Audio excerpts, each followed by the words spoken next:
beautiful legacy.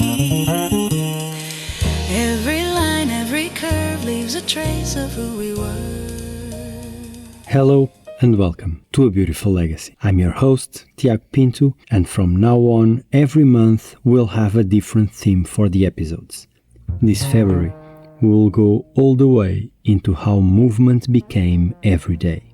A month dedicated to the people who shaped not only transportation, but how movement itself was experienced, normalized, and remembered. Not engineers alone, not brands, rather individuals whose decisions transformed motion into culture.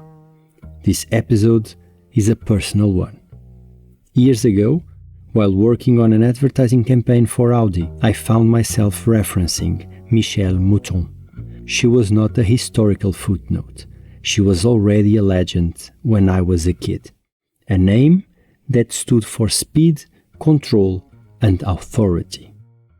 So it felt natural to begin this season with her, because before movement became an interface, a lifestyle, or a promise of freedom, it first had to be proven on real roads under real pressure, against very real resistance. That said, hang with me for the next 10 minutes.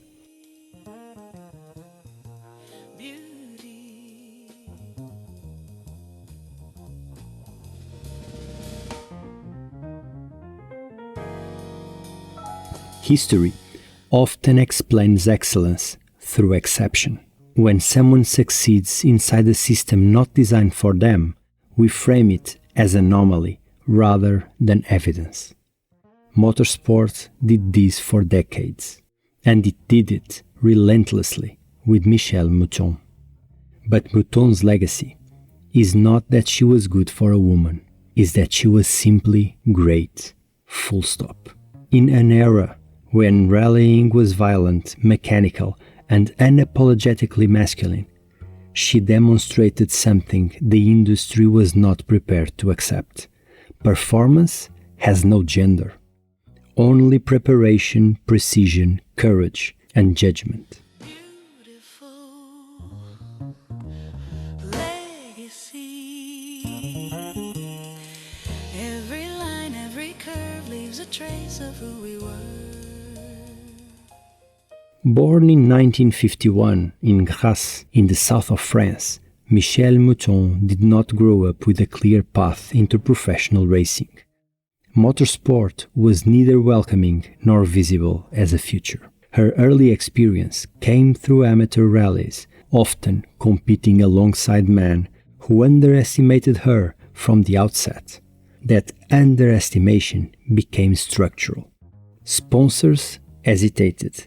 Teams doubted. Media framed her presence as novelty rather than a threat. But rallying is unforgiving. Once the stopwatch starts, symbolism disappears. Results are binary. Excuses do not survive impact. This was where Mouton excelled.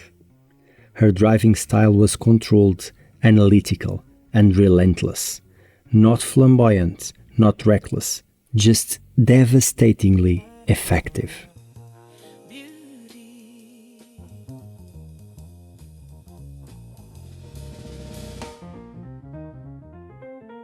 Mouton's defining moment arrived in the early 1980s, when she joined Audi's rally program and drove the revolutionary Audi Quattro. At the time, four-wheel drive was controversial. Purists dismissed it as unnecessary and unsuitable for rally stages. Mouton proved otherwise. In 1981, she became the first woman to win a World Rally Championship event at the San Remo Rally. She followed this with multiple victories across different terrains and under vastly different conditions. These were not symbolic wins, they were competitive statements. In 1982, she finished second overall in the World Rally Championship, narrowly missing the title. It remains one of the most uncomfortable facts in motorsport history. She came closer to become world champion than many celebrated male drivers of her era. Yet, coverage continued to frame her success as surprising.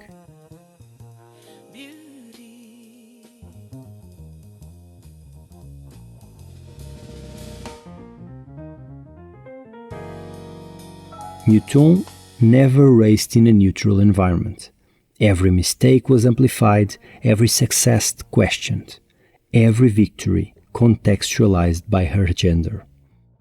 This is the hidden tax of pioneers. You are never allowed to simply perform. You must represent. Mouton's response was consistency.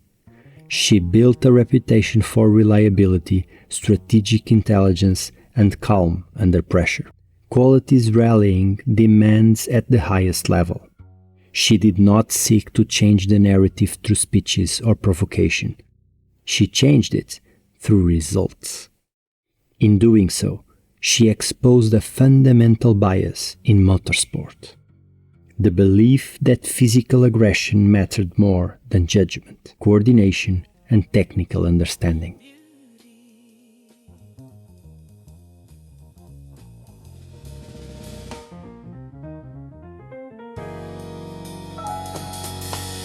Beautiful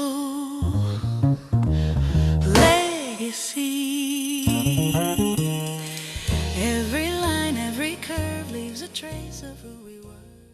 Mouton retired from top-level rallying in 1986, not because she was surpassed, but because she chose to step away. And like many athletes, her departure did not mean disappearance. She remained deeply involved in motorsport, particularly in governance and development. Most notably, she became president of the FIA Women in Motorsport Commission, shifting her impact from individual achievement to systemic change. This distinction matters. Many pioneers break barriers. Fewer stay to rebuild the systems they've challenged. Mouton did both.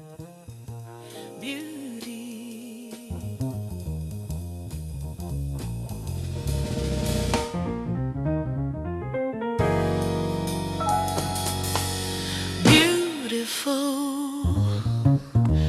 legacy. Every line, every curve leaves a trace of who we were. The world we inherited from Michèle Mouton. This world is not free of gender barriers, far from it. But it is one where those barriers can no longer hide behind myths of performance.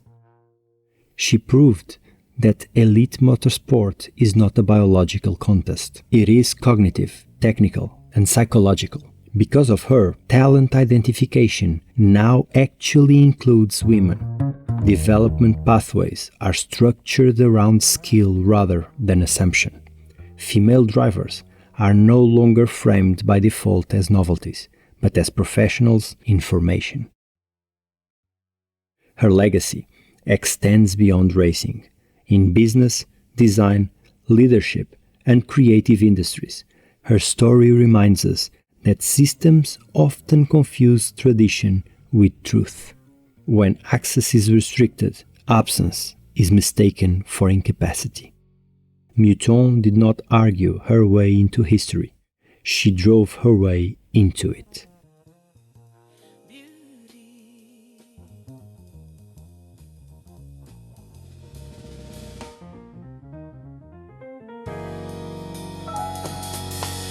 Beautiful legacy. Every line, every curve leaves a trace of who we were. Today, motorsport is more data-driven, more global, and more commercial than ever. Yet, its cultural assumptions still lag behind its technology. Mouton's legacy forces a simple, uncomfortable conclusion. If performance is not gendered, then exclusion is always a choice. Her career raises questions that extend far beyond sport. Who gets access to tools? who is allowed to fail without representing a category, who is evaluated as an individual, and who is as a symbol. These questions are not historical, they are current. Michèle Mouton did not ask motorsport to make room for her. She arrived already capable of taking space. On roads carved into mountains, across ice, gravel and dust, she dismantled the belief long taken for granted that speed belonged to man, that control required force, that courage had a single face. She showed that mastery is quieter than myth, that precision can outrun aggression, that intelligence, preparation and nerve matter more than expectation. Mouton did not race as a symbol, she raced as a professional, and by doing so, she forced an entire sport to confront an uncomfortable truth. The limits, if defended, were never mechanical, they were cultural. Her victories did not just change scoreboards, they changed imagination. And that, truly, is a beautiful legacy. Beautiful legacy. Every line, every curve leaves a trace of who we were. You've been listening to A Beautiful Legacy. Throughout February, How Movement Became Everyday explores the figures who transformed the car from invention into routine, from vehicle design to motorway infrastructure, from the promise of speed to the permanence of concrete. In the coming episodes, we'll look at Battista Pininfarina, Owen Williams, Nicola Romeo, and others who shaped how movement became embedded in daily life. If movement inspires you, follow the show and join me again every Tuesday and Thursday. Until then, keep noticing the beauty people leave behind. Beautiful legacy. Every line, every curve leaves a trace of who we were. In the shape of a chair, in the light on a wall, someone's dream still stands tall. But